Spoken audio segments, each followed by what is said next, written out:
memberikan pakaian bekas yang tidak layak pakai, ya. Ngosongin lemari baju karena udah kepenuhan. Ngebagiin perabotan rumah yang udah rusak, TV rusak, kulkas rusak, itu bukan bentuk kemurahan. Ya. Jadi karena kami punya Yayasan Tangan Pengharapan, kita itu sering dapat sumbangan. Pakaian bekas layak pakai. Nah, saya terima kasih buat yang ngasih yang layak pakai. Ya, anak-anak senang, masyarakat senang kami bagikan. Tapi ada juga yang memberikan yang tidak layak pakai. Udah luntur di mana-mana. Maaf, robek di bagian ketiaknya. Itu gimana ngasih orang kan? Nah, kalau saya biasanya ngedidik anak asrama yang sudah tidak layak pakai, buang. Mau didaur ulang jadi keset kaki, silakan. Tapi jangan kasih orang. Kita kasih orang tuh yang masih bagus. Amen. Kemudian kami pernah terima aksesoris Natal. 1 truk. Begitu datang isinya pecah semua. Beling semua. Bayangin anak-anak kan bahaya kalau keinjek. Jadi saya kasih tahu, kemurahan itu bukan bagi-bagi barang yang Anda sudah gak mau. Bagi-bagi barang yang gak layak pakai, yang sudah rusak. Ingat firman Tuhan berkata dalam Matius 7:12, apa saja yang kamu kehendaki orang lain perbuat sama kamu, perbuatlah demikian juga terhadap mereka. Bagi-bagi pembantu coklat yang kadaluarsa dari Amerika. Ya ampun, lu mau gak makan coklat busuk kadaluarsa? Kalau gak mau jangan kasih orang. Itu bukan kemurahan. Bu Heni tajam banget, harus setajam silet. Ada orang tuh yang baik banget sama temen-temennya gitu ya. Sosialita. Kalau traktir temen tuh kelasnya high deal gitu kan ya. The King, wah restoran mahal-mahal yang sekali gesek 5 juta gitu. Wah royal, traktir temen. Tapi saya lihat sama pembantunya pelitnya minta ampun. Gemes saya. Yang model begini punya kemurahan gak kira-kira? Teman-temannya pada bilang, aduh sis, Ye baik banget sih. Paling seneng berteman sama Ye. Karena Ye traktir Ai makan terus gitu kan. Ada gak yang gitu? Kalau sama temennya cukongin terus. Makan di kafe ini, makan di kafe itu, dibayarin terus. Yamcha di sini, yamcha di situ, traktir teman. Begitu pulang, aduh tagihan kartu kredit gue berapa ya gitu. Tapi kalau sama pembantunya, ya ampun, ayam aja loh. Tinggal kaki baru dibagi. Ini bukan kemurahan. Biasanya orang yang kayak gini kan gak tulus hati. Nah orang yang, ada lagi nih. Saya ketemu orang yang bisa ngeluarin duit tuh berjuta-juta buat anjingnya. Buat doginya. Manusia itu lebih sayang anjing daripada orang loh. Beneran. Anjingnya disekolahin, bayarnya puluhan juta. Saya sampai astaga. Keponakannya disekolahin berapa? Anjingnya bisa puluhan juta. Misalnya yang denger ini merasa tersungging, pasti bilang gini, suka-suka gua, duit-duit gua. Enggak, saya gak menyinggung Anda. Yang lain maksud saya. Kalau Anda punya duit gak apa-apa, tapi masalahnya sama pegawainya perhitungan setengah mati. Pesawat terbang gitu ya. Pegawainya kalau bisa naik yang teruncup-teruncup gitu. Yang jangan pakai jet yang baling-baling murah, cepecek gitu ya.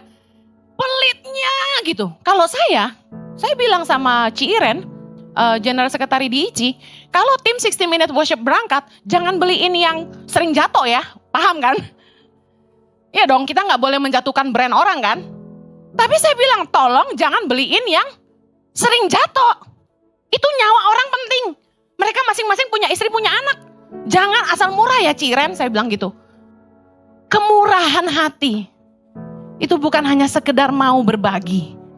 Tapi punya nilai penghargaan yang tinggi. Katakan amin. Kata kemurahan berasal dari bahasa Ibrani keset. Yang artinya kasih setia, loving kindness. Menunjukkan kasih, menunjukkan kemurahan. seperti raja gitu loh, menunjukkan kemurahan sama rakyatnya. Nah itu Kesed. Mazmur 63 ayat 4. Sebab kasih setiamu lebih baik daripada hidup. Bibirku akan memegahkan engkau. Kasih setia Tuhan itu penuh dengan kemurahan.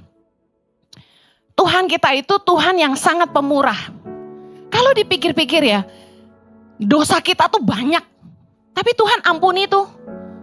Manusia itu kurang ajar. Tapi Tuhan tetap ampuni itu. Tuhan tetap sayang tuh sama kita. Kita sering gak sabar sama orang yang kurang ajar, bener gak? Udah ditolong gak tahu diri. Udah dikasih gak berterima kasih. Ada orang-orang yang kadang-kadang tuh kita sampai habis akal. Kok bisa ya kita baik sama dia, dia gak ngucap syukur gitu. Malah jelek-jelekin kita, bener gak? Kesel gak ngadepin orang kayak gitu? Pengen diapain? Dijitak ya. Saya kasih tahu ya, kalau Tuhan kayak kita, botak kita. Dijitakin terus. Tuhan kesel sama kita, cabut nih rambutnya sebelah kiri. Cabut yang kanan. Lah kan rambut kita jatuh, Tuhan tahu. Kalau Tuhan kayak kita, saya rasa gak ada lagi yang punya rambut. Tapi Tuhan itu murah hati. Dia sangat bermurah sama kita. Makanya firman Tuhan katakan, sebab kasih setiamu lebih baik dari hidup. Kasih Tuhan itu melampaui banyaknya dosa kita. Katakan amin. Karena kemurahan Tuhanlah kita ini diampuni. Dipulihkan. Meskipun seringkali kita gak tahu terima kasih, kita tetap dikasihi. Bahkan kita dilayakan jadi anaknya Tuhan. Amen. Roma 4 ayat 7 berkata gini. Berbahagialah orang yang diampuni pelanggaran-pelanggarannya. Yang ditutupi dosa-dosanya. Berbahagialah manusia yang kesalahannya tidak diperhitungkan Tuhan kepadanya. Berapa banyak dosa-dosa kita yang Tuhan gak perhitungkan. Ada yang ngalamin sebenarnya kamu buat salah, tapi gak ada yang tahu. Dan sampai hari ini gak ada yang tahu. Kalau Tuhan itu gak murah hati, ngampuni kita dan melupakan dosa kita, menutupi kesalahan kita, hari ini mungkin kita malu semuanya. Betul? Tapi betapa Tuhan tuh murah hati. Firman Tuhan katakan, berbahagialah manusia yang kesalahannya tidak diperhitungkan Tuhan kepadanya. Itu kemurahan. Betapa kemurahan Tuhan tuh begitu besar. Kita gak tahu diri tetap dikasihi. Kita gak terima kasih tetap Tuhan kasih. Tuhan itu bermurah hati. Itu kemurahan Kesed. Mari kita lihat apa buah roh kemurahan dalam hidup kita. Yang pertama, murah hati kepada semua orang tanpa memandang muka. Orang yang punya buah roh kemurahan, itu dia menunjukkan kemurahan kepada semua orang tanpa memandang muka. Gak pilih-pilih, gak kayak tadi sama temennya royal sama pembantunya pelit. Kalau kita tuh hanya baik sama yang baik sama kita, itu biasa. Lukas 6, Yesus berkata, dengan perikop kasihilah musuhmu. Lukas 6 ayat 32. Baca sama-sama. Dan jikalau kamu mengasihi orang yang mengasihi kamu, apakah jasamu? Karena orang-orang berdosa pun mengasihi juga orang-orang yang mengasihi mereka. Sebab jikalau kamu berbuat baik kepada orang yang berbuat baik, apakah jasamu? Orang-orang berdosa pun berbuat demikian. Dengar baik. Kalau baik sama orang yang baik aja sama kita, itu biasa. Mengasihi orang yang mengasihi kita, itu biasa. Itu bukan bentuk kemurahan. Orang yang punya kemurahan, dia bisa baik meskipun orang gak baik. Bagaimana kita bisa membuktikan bahwa kamu tuh benar-benar baik? Adalah ketika meskipun orang gak baik sama kamu, kamu tetap baik sama dia. Punya mertua yang ngeselin, punya mertua yang bawel, punya mertua yang negatif. Tapi bagaimana seorang menantu bisa tetap hormat sama mertuanya? Tetap bisa mengampuni dia. Belajar mengasihi mertuanya dan selalu ingat bagaimanapun jelek-jelek ini mertua gua. Mama dari suami gua. Gak mungkin kita ngajarin suami kita benci mamamu. Anda yang punya anak laki-laki. Saya punya anak laki-laki. Kalau menantu kita gak suka sama kita, anak kita dibawa pergi loh. Rugi gak kita? Istri kan jago memanipulasi suami, iya apa ya? Bisa. Saya kasih tahu. Mari belajar mengasihi orang yang gak sayang sama kamu. Taburlah kasih. Karena gini, kalau Anda dijahatin terus, tapi Anda terus balas dengan kebaikan, Anda terus mengasihi orang itu, lama-lama dia habis akal gimana jahatin Anda. Ini udah gua racunin, udah segala, masih baik, mau diapain ya orang gitu ya. Sampai bocai dia. Udah gak tahu mesti gimana. Bikin orang jahat itu jadi bingung sama Anda. Ya orang kok baik terus, udah gue jahatin tetap baik. Saya kalau ketemu sama orang-orang yang saya tahu dia sebenarnya jelekin saya di belakang saya tetap baik sama dia. Oh Bu Heni munafik? Enggak. Karena orang baik enggak akan jadi enggak baik hanya karena orang tidak baik. Kalau Anda benar-benar baik, Anda tetap baik sama orang siapapun dia. Firman Tuhan berkata dalam Lukas 6 ayat 35, sama-sama. Tetapi kamu kasihilah musuhmu dan berbuatlah baik kepada mereka dan pinjamkan dengan tidak mengharapkan balasan, maka upahmu akan besar dan kamu akan menjadi anak-anak Allah yang maha tinggi, sebab ia baik terhadap orang-orang yang tidak tahu berterima kasih dan terhadap orang-orang jahat. Ayat 36. Hendaklah kamu murah hati sama seperti Bapamu adalah murah hati. Buah roh kemurahan itu membuat kita mampu mengampuni musuh kita, mengasihi musuh kita, dan berbuat baik kepada orang-orang yang berbuat jahat kepada kita. Karena kemurahan membuat orang memberi tanpa pamrih. Kita nggak perlu kecewa saat kita nolong orang dan orang itu nggak tahu terima kasih. Ketika orang tuh punya kemurahan, she just cannot help it, she just like to give. Saya pernah satu kali ke Israel, kan bolak-balik ke Israel bawa grup nih, setahun 2-3 kali ke Israel. Saya tuh bilang sama suami saya, ke Israel nih bukannya nabungin duit, malah ngabisin duit, saya bilang gitu. Kenapa? Karena saban pergi bawa pulang oleh-oleh terus. Jadi kalau setahun 3 kali, oleh-olehnya 3 kali, ya kan? Ke Australia, oleh-olehnya beli lagi. Saya bilang sama Jojo, udahlah, aku lagi butuh duit, kita ngirit ya, kali ini kita pergi, gak beli apa-apa ya. Kita janjian berdua, udah ya, jangan belilah. Kan kemarin baru pergi, misalnya saya pergi September lalu pergi Oktober gitu. Kan baru dibeliin September, udahlah Oktober gak usah lah gitu, mengerti ya? Nah saya udah janjian sama suami saya, udah ya gak pakai beli oleh-oleh ya, kan baru dikasih, iya. Tapi hati itu gak bisa. Gak bisa gitu. Begitu sampai di sana, aduh, si itu doyan ini nih. Si itu doyan ini nih. Wah, kapan hari dia bilang dia pengen ini nih. Terus anak-anak di rumah beliin inilah ya. Jojo, beli ini aja lah ya buat yang di rumah ya. Jo, beli ini ya buat ini ya. Udah, akhirnya beli lagi. Kalau orang tuh punya kemurahan, you just cannot help yourself. It's who you are. Anda, itu jadi bagian Anda gitu loh. You cannot pretend. Gak bisa pura-pura. Saya gak peduli. Orang bilang, wah Ibu Heni bagi-bagi sok murah hati. Gua hobi, lu mau apa? Kadang-kadang saya ngasih gitu ya. Saya cuma ngasih satu barang doang. Satu orang dapat satu gitu. Coklat satu.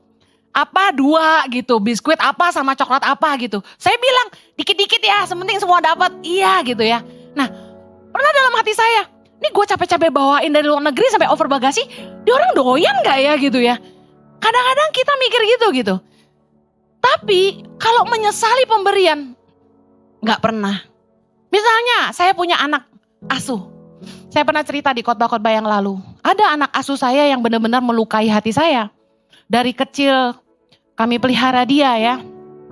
Di kampungnya dia sudah ikut di Feeding and Learning Center Tangan Pengharapan. Kita kasih makan, sekolahin, datang ke Jakarta, tinggal di asrama, di sekolahin sampai kuliah. Lulus kuliah. Hilang gak tahu kemana. Ada satu anak gitu. Sedih saya, sedih banget gitu loh. Kok bisa ya ada anak yang seperti itu? Tapi Saya nggak berhenti, saya tetap nolong anak-anak. Anda akan bilang gini, ngapain tuh, lu lihat sendiri tuh nolongin anak orang kan gitu ya, keluarga langsung gitu kan ya. Tuh, lu lihat tuh, gedein anak orang, apa artinya? Nggak tahu diri kan, gitu kan. Udah deh, jangan nolong-nolongin orang lagi. Enggak tuh. Satu begitu belum tentu yang lain sama. Saya terus semangat. Galatia 6, 9, 10 bilang jangan jemu-jemu berbuat baik. Amen. Mari miliki kemurahan tanpa memandang orang. Sama yang gak baik juga tetap baik. Orang yang punya roh kemurahan itu mampu melepaskan apa yang jadi haknya. Gak suka berebutan sama orang. Gak bertengkar dengan orang. Berani belajar melepaskan karya yang direbut orang. Pernah gak Anda di satu tim, Anda mau presentasi, Anda siapin dengan baik-baik, sebenarnya itu ide kamu. Tapi yang presentasi supervisormu atau manajermu, lalu yang dipuji sama bos, manajermu. Dan dia gak kasih tahu sama bosmu bahwa ini ide kamu gitu. Ada yang ngalamin gitu? Wow, langsung ada yang gini-gini. Yes, saya kasih tahu. Banyak yang begitu. Saya pernah ngalamin. Tapi saya belajar menyerahkan hak. Kita gak perlu taking credit over something. Hikmat itu dari Tuhan, for free. Saya khotbah ini, saya gak pernah, wah jengkel gitu. Wah orang kok pakai khotbah saya sih di YouTube-nya kan dia dapat duit tuh. Saya gak peduli. Kan firman Tuhan itu kita terima dengan cuma-cuma. Memang harus diberitakan ke seluruh dunia. Biarin aja orang upload khotbah saya di YouTube mereka. Kalau bisa ngidupin mereka, saya bahagia. Kalau hanya dengan berkhotbah saya bisa kasih makan orang, kenapa enggak? Amen. Haleluya. Orang yang murah hati, enggak usah berebutan sama orang, enggak usah. Harusnya gue enak naik pangkat, harusnya ini bonus gue, enggak usah. Ada kisah dalam Alkitab, Kejadian 26 ayat 19. Ishak anak Abraham, ketika dia gali sumur, selalu direbut.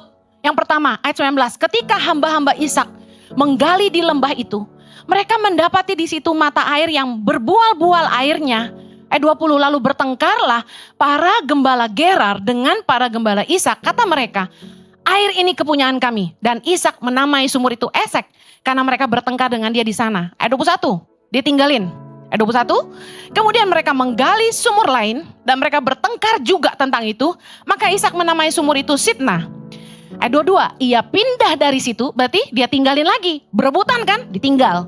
Dan menggali sumur yang lain lagi, tetapi tentang sumur ini mereka tidak bertengkar. Sumur ini dinamainya Rehobot. Dan ia berkata, sekarang Tuhan telah memberikan kelonggaran kepada kita, sehingga kita dapat beranak cucu di negeri ini. Lihat, Ishak dicatat di Alkitab, makin kaya, tambah kaya, dan semakin kaya. Kaya banget. Kenapa? Karena dia gak mau berebutan sama orang. No need to fight. Orang yang murah hati itu melepas. Ketemu orang jahat yang mau rebut, lepas. Kecuali istrimu atau suamimu direbut, jangan. Ya, itu kan anakmu mau diambil orang ya jangan. Tapi Anda paham maksud saya ya. Kadang-kadang ada sesuatu yang kita capek-capek bangun tapi orang ambil. Saya sama Jojo sebenarnya udah ngerintis jemaatnya ini yang kedua kali. Yang sekali itu saya sama Jojo lepaskan, kasih orang lain. Karena kami gak mau berebutan, tidak mau bertengkar. Kalau memang orang lain merasa mereka lebih bisa mengembalakan, kita kasih. Tapi saya kasih tahu, jangan pernah marah ketika apa yang ada di tanganmu diambil orang. Karena kalau itu berkat dari Tuhan akan kembali ke kamu lagi. Amen. Saya boleh saksikan, apa yang kami lepaskan itu gak berkembang. Tapi apa yang kami mulai, Tuhan sertai. Berkat Tuhan gak akan pindah. Kamu setia aja sama Tuhan. Lihat, Ishak menggali sumur, orang berebut dia lepas. Berantem lagi dia lepas. Dia gali, gak berantem dia stay. Lihat, gak perlu fight sama orang. Milikilah kemurahan. Karena Tuhan kita itu pemurah. Dia murah hati. Kalau kamu murah hati, Tuhan juga akan murah hati sama kamu. Yang mau katakan amen. Yang kedua, buah roh kemurahan. Mudah mengampuni orang yang bersalah, tidak pendendam. Melepas. Dengar baik, kalau yang gak pakai duit aja lu pelit, gimana yang pakai duit? Ngampuni orang tuh gak pakai duit. Jadi marilah jadi orang yang murah hati. Mudah mengampuni orang yang bersalah. Jangan jadi orang pendendam. Kolose 3:13. Baca sama-sama yuk. Sabarlah kamu seorang terhadap yang lain. Dan ampunilah seorang akan yang lain. Apabila yang seorang menaruh dendam terhadap yang lain. Sama seperti Tuhan telah mengampuni kamu. Kamu perbuatlah juga demikian. Berapa banyak saudara di sini yang sudah diampuni sama Tuhan dosamu? Firman Tuhan katakan, seperti Tuhan juga telah mengampuni kamu, kamu perbuatlah jugalah demikian. Menunjukkan kemurahan itu bukan hanya bicara suka memberi, suka membagi, tapi mudah mengampuni, mudah melepas kesalahan orang, enggak mendendam. Yohanes 8, saya pernah khotbah tentang perempuan yang kedapatan berbuat zina. Ketika orang-orang Farisi datang bawa dia di hadapan Yesus, perempuan ini diseret, dipermalukan. Mereka bilang sama Yesus, perempuan ini kedapatan berbuat zina. Hukum Musa berkata dia harus dirajam batu. Apa yang Yesus katakan? Barang siapa yang gak pernah berbuat salah, lempar batu duluan. Kemudian Yesus berkata sama perempuan itu, ketika mereka sadar mereka semua banyak buat dosa, dan orang-orang itu akhirnya meninggalkan perempuan ini sendirian, Yesus tanya sama dia, tidak adakah seorang yang menghukum engkau? Ayat 11 jawab apa? Tidak ada Tuhan. Lalu kata Yesus, sama-sama yuk. Aku pun tidak menghukum engkau. Pergilah dan jangan berbuat dosa lagi. Mulai dari sekarang. Lihat, Yesus tuh ngasih teladan yang nyata sama kita. Sebenarnya yang layak menghukum kita tuh Yesus. Tapi Yesus bilang, aku pun tidak menghukum engkau. Pergilah dan jangan berbuat dosa lagi. Mulai dari sekarang. Yesus itu the God of second chance. Selalu ngasih orang kesempatan. Selalu ngasih orang chance. Kesempatan untuk berubah. Orang Kristen harus belajar punya kemurahan seperti Kristus. Belajar punya belas kasihan seperti Yesus. Kalau orang bikin salah, sudahlah, ampuni saja. Ibaratnya udah terjadi, bagaimana? Kita suka bilang nasi udah jadi bubur, dia udah terlanjur salah. Terus gimana? Kan gak bisa di rewind. Iya kan? Saya ketemu anak-anak di penjara, saya bilang sama mereka, kalian gak bisa menentukan apa yang terjadi di masa lalu, tapi kalian bisa menentukan apa yang bisa kalian lakukan di masa depan. Kita nggak bisa mengubah apa yang udah lewat, tapi kita bisa menentukan kemana kita mau pergi. Ampuni aja. Coba belajar punya belas kasihan, jangan dendam. Jangan hancurin hidup orang. Jangan karena kamu nggak suka sama orang. Ini yang saya heran orang Kristen ya, sorry ya. Orang bikin salah cuma salah ngomong aja. Kita bisa jahatnya minta ampun sama orang. Kalau udah gak suka sama orang, jelek-jelekin orang itu, hancurin nama baiknya, sikat. Supaya yang lain juga jangan sama dia. Satu kali saya pernah salah kasih judul khotbah. Saya disikat sama pendeta-pendeta, udah kayak orang berdosa. Sampai begitu banyak orang hancurin nama baik saya. Saya pelayanan ke Australia, sampai gembala yang ngundang saya dicecar. Dibilang ini, kenapa kamu masih ngundang Henny Kristianus? Sesat orang itu. Cuma salah ngomong satu kali aja kejamnya kayak begitu. Bayangin. Gimana sampai gue bikin salah yang lebih parah? Amsyong gue. Sorry, gereja itu penghakimannya ngeri. Tuhan aja mengampuni. Orang Kristen kok malah menghukum? Saya takut loh bikin salah. Takut dicercah. Kayak gak ada ruang pengampunan buat saya gitu. Kalau sampai saya nih terbukti gak sempurna. Sorry to say. Tanya deh sama jemaat. Pernah ada yang sebel sama saya, katanya saya sombong. Ibu Henny kurang ramah. Gue disuruh apa? Disuruh joget-joget. Gue disuruh apa dong? Menunjukkan gue ramah tuh kayak gimana? Gimana? Sombong gimana? Saya bilang, Saya ini pribadinya introvert sebenarnya. Saya bisa kayak begini nih proses Tuhan buat hidup saya. Saya tertutup. Orang yang tertutup itu didekati orang takut. Mau diserbu sembunyi. Karena saya nggak pengen ngetop sebenarnya. Jadi jangan salahkan saya. Kenapa bukan dia? Ini loh suamiku yang tak obral, foto aja. Tapi Anda ngerti ya, cuma urusan sombong tuh pendeta, udah diomongin kemana-mana. Orang Kristen harus menunjukkan kemurahan, harus menunjukkan belas kasihan, punya kasih. Jangan selalu lihat sisi negatif dari orang lain, terus kita kejam sekali sama dia. Ayo di sini mertua-mertua, sayangi mantumu. Tahu nggak menderita jadi mantu?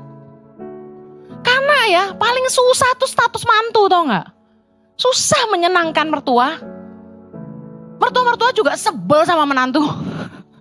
Sama lah ya sebenarnya. Tapi ayolah, harus ada perdamaian antara mertua dan menantu. Kalau mertua baik, pasti menantu baik. Kalau mertua baik, menantu tetap tidak baik, tenang, upahmu besar di sorga. Dengar baik. Orang Kristen harus punya belas kasihan. Kalau enggak, orang ke gereja tuh cari apa gitu loh. Orang tuh mau jadi Kristen karena lihat Yesus tuh baik gitu. Punya kasih. Orang Yesus ngajarin kita kok. Kasihilah musuhmu. Berbuat baiklah kepada orang yang benci sama kamu. Kok kita gak bisa? Kok kita malah mencaci orang? Hanya kesalahan sedikit aja kita bisa bencinya kayak gitu. Ayo belajar murah hati. Terakhir, buah roh kemurahan itu mampu memberikan sesuatu yang bernilai kepada orang yang tidak layak menerimanya. Anda ingat apa kalau poin ini? Karena begitu besar kasih Allah akan dunia ini, maka dia mengaruniakan anak yang tunggal, supaya mereka yang harusnya binasa beroleh hidup yang kekal. Bayangin, kita ini gak layak diampuni, gak layak dikasihi. Ya ampun, kalau saya ngelihat hidup saya, kok saya bisa sih diampuni? Mestinya nih, kalau ini terjadi di antara umat manusia, Anda lihat saya di masa lalu, buat apalah si Henny ini? Buang aja. Tapi Tuhan gak pernah buang kita. Karena begitu besar kasihnya, ini bicara keset kemurahannya. Dia menganugerahkan kepada kita sesuatu yang sangat berharga, yaitu anaknya yang tunggal. Untuk mati buat dosa-dosa kita, supaya kita beroleh selamat. Karena manusia itu gak bisa masuk surga dengan berbuat baik saja. Mau berapa tangga yang kita bikin naik ke surga, gak bisa. Kita pasti jatuh dan jatuh lagi. Satu-satunya jalan kita diselamatkan hanya melalui Yesus Kristus Tuhan. Dan Bapa tahu itu, makanya dia kasih Yesus buat kita. Karena kemurahannya yang besar. Yesus ketika dia digantung di atas kayu salib, orang-orang yang meludahi dia, tombak lambungnya, cambuk dia, menghina dia, menelanjangi dia, jahatnya setengah mati sama Tuhan Yesus. Tapi karena keset kemurahannya, dia buka tangannya dan berkata, Bapa, ampunilah mereka, karena mereka tidak tahu apa yang mereka perbuat. Kemurahannya begitu besar buat orang-orang yang gak layak menerimanya. Bukankah mereka gak layak diampuni? Kalau Anda ada saat itu menyaksikan bagaimana orang-orang itu menelanjangi, menganiaya Yesus, Anda akan berkata, Tuhan jangan ampuni mereka, biarkan mereka binasa. Pasti kan? Tapi terhadap orang-orang yang tidak layak menerimanya, dia memberikan pengampunan dan nyawanya. Orang yang punya kemurahan itu bisa memberikan sesuatu yang bernilai kepada orang yang berpikir dia tidak layak terima. Contoh, dengar, kalau Anda kasih sesuatu yang berharga, contoh warisan, harta, kepada anak sendiri, kepada pasangan, kepada keluarga, orang tua, itu biasa. Itu gak butuh kemurahan, bisa paham? Tapi kalau Anda seorang pengusaha, Anda makin tua, Anda tahu harta Anda terlalu banyak untuk Anda habiskan sendiri. Anak Anda juga cuma 1, 2, 3. Bisa enggak Anda punya kemurahan? Anda kasih 1 cabang usaha Anda buat pegawai Anda yang setia. Ngimpi apa dia bisa dapat warisan dari Anda coba? Misalnya Anda punya musuh, orang yang nyakiti Anda. Anda tolong dia. itu dia pasti gak pernah mikir nolong musuh kita. Kemudian, Anda tahu bahwa rumah itu sesuatu yang mahal sekali, betul? Setengah mati bisa punya rumah, betul gak? Nyicilnya tuh kalau di Australia 25 tahun. Di Indonesia 15-20 tahun lah ya. Saya tuh dari muda nyicil rumah. Dari tahun 99 kerja pertama kali. Saya nyicil rumah. Saya kasih tahu, rumah itu sangat penting dalam hidup keluarga. Karena itu kebutuhan pokok. Kalau kita bisa ngasih rumah ke pegawai kita, saya kasih tahu, itu tuh luar biasa loh. Kebanyakan bos-bos yang kaya-kaya, yang duitnya udah melimpah, punya aset di mana-mana, jarang mikirin karyawannya butuh rumah. Kenapa nggak bisa mikir beli aja tanah murah di Tangerang kek, di mana kek, Cikarang kek apa, bangunin rumah petak-petak murah-murah, berapa ratus juta doang, kasih ke pegawaimu, cicil kek murah-murah sebulan 1,5 juta, potong gajinya 2 juta, asalkan dia punya rumah gitu. Kasihan loh orang-orang yang nggak mampu itu, gimana mau punya rumah? Saya punya cita-cita nih, ini dari hati yang terdalam nih. Dari dulu saya ngomong sama suami saya, sebelum gue mati, gue mau bangunin pegawai-pegawai gue rumah. Mudah-mudahan Tuhan kasih kemampuan, amin. Karena sampai hari ini belum kesampaian. Kalau Anda diberkati Tuhan, bisa nggak kepikir nabur buat orang yang mau ke Holy Land tapi nggak punya duit? Saya sama Jojo saksikan ada beberapa pengusaha, mereka bayarin hamba-hamba Tuhan gak mampu. Titip kami gitu, Bu Heni. Saya langsung bilang sama Gary, diskon habis. Ini hamba Tuhan gak punya uang dibayarin orang. Bahkan di perjalanan dia gak spend money, kami bayarin semua. Dia mau beli oleh-oleh, kita bayarin semua. Orang yang gak mampu, itu Anda kasih dia sesuatu yang mungkin dia mati pun gak akan kepikiran dia bisa pergi ke Holy Land, ngerti ya? Apalagi usianya udah tua gitu, 50-an tahun gitu. Mau kumpulin duit sampai kapan pergi ke Holy Land? Tapi Anda kasih dia, saya kasih tahu, Anda sedang jadi Yesus buat dia. Menunjukkan kemurahan yang luar biasa. Yang terakhir, Anda punya pembantu supir. Jakarta nih panas. Mereka tinggal di mana? Di lantai atas? Di bawah genteng? Panas loh. Saya pernah ngurus anak orang kaya, donatur gereja waktu full time dulu. Gembala suruh saya temenin anak donatur itu tinggal di apartemen. Saya ditidurin di mana tahu nggak? Di sunroom. Sunroom tuh apa? Tempat jemuran. Pakai kasur. Sydney itu dinginnya minta ampun. Saya sampai sakit radang tenggorokan karena udara terlalu dingin dan saya tidur cuma berlapiskan satu selimut. Saya kasih tahu, saya pernah ngalami susah kayak gitu. Jadi saya ngerti nolong orang susah hari ini. Saya dari sejak tinggal di Indonesia, pembantu saya, bahkan supir yayasan, saya nggak punya supir pribadi, itu supir yayasan. Saya nyetir sendiri. Itu tidur kamarnya AC. Dari dulu, anak asrama boleh tanya, kamarnya AC. Nggak ada yang nggak pakai AC di rumah kami, di yayasan. Mungkin Anda bilang, Bu Heni ini buang-buang duit. Enggak. Saya tahu kalau Yesus hari ini ada di sebelah saya, dia akan katakan yang sama. Jakarta panas, pasangin AC. Kemurahan tuh bicara belas kasihan. Apa yang kamu harapkan buat dirimu sendiri, lakukan juga buat orang lain. Saya mau akhiri. Kemurahan adalah sikap memberi yang tulus tanpa pamrih, tapi karena kasih. Anda mau jadi orang yang murah hati? Saya ulangi yang 3 poin. Yang pertama, yuk belajar murah hati kepada semua orang tanpa pilih-pilih. Kasihi musuhmu. Kasihi semua orang yang mungkin gak baik sama kamu. Yang kedua, mari mudah mengampuni orang yang bersalah sama kita. Jangan jadi orang pendendam. Yang terakhir, berikan sesuatu yang bernilai kepada orang yang mungkin gak layak menerimanya.